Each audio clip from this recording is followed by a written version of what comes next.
આંતરરાષ્ટ્રીય હિન્દુ પરિષદ, રાષ્ટ્રીય બજરંગ દળ અને રાષ્ટ્રીય મહિલા પરિષદ ઓજસ્વીની વડોદરા મહાનગર દ્વારા કલેક્ટરને આવેદનપત્ર આપવામાં આવ્યું છે. જણાવી દઈએ કે જેમાં ખૂબ જ મોટી સંખ્યામાં કાર્યકર્તા ભાઈઓ તથા બહેનોની ઉપસ્થિતિ રહી અને સરકાર પાસે હિન્દુ સુરક્ષાની માંગ માટે વસ્તી નિયંત્રણની માંગ કરવામાં આવી હતી. વસ્તી નિયંત્રણ કાયદો ઘડવા બાબત સાથે સાથે વિનંતી કરી કે આજે ભારતના કોઈ પણ ભાગમાં હિન્દુ સમુદાય સુરક્ષિત નથી.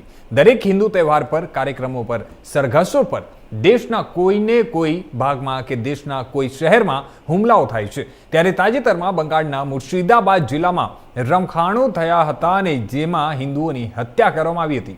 પહેલગામમાં મુસ્લિમોએ એક સુનિયોજિત આતંકવાદી ઘટનાને અંજામ આપ્યો હતો. બાંગ્લાદેશમાં હિન્દુઓ વિરુદ્ધ થયેલા નરસંહાર પણ વસ્તીમાં અસંતુલનનું પરિણામ હતું. ત્યારે દેશમાં વધતી વસ્તી માટે બાંગ્લાદેશી અને રોહિંગ્યા મુસલમાનોની ઘૂસણખોરી એક મુખ્ય કારણ છે અને આ ઘૂસણખોરીને રોકવી અને ઘૂસણખોરોને બહાર કાઢવા ખૂબ જ મહત્વપૂર્ણ છે. ત્યારે આ છાંગુર જેવી સક્રિય ગેંગ જે વિદેશી પૈસાથી લોકોનું ધર્માંતરણ કરે છે તે પણ હિન્દુઓની સુરક્ષા માટે ખતરો છે અને આ જ બધી સ્ટેટમેન્ટ લઈને અને એને જ લઈને આજે એક આવેદનપત્ર આપવામાં આવ્યું હતું.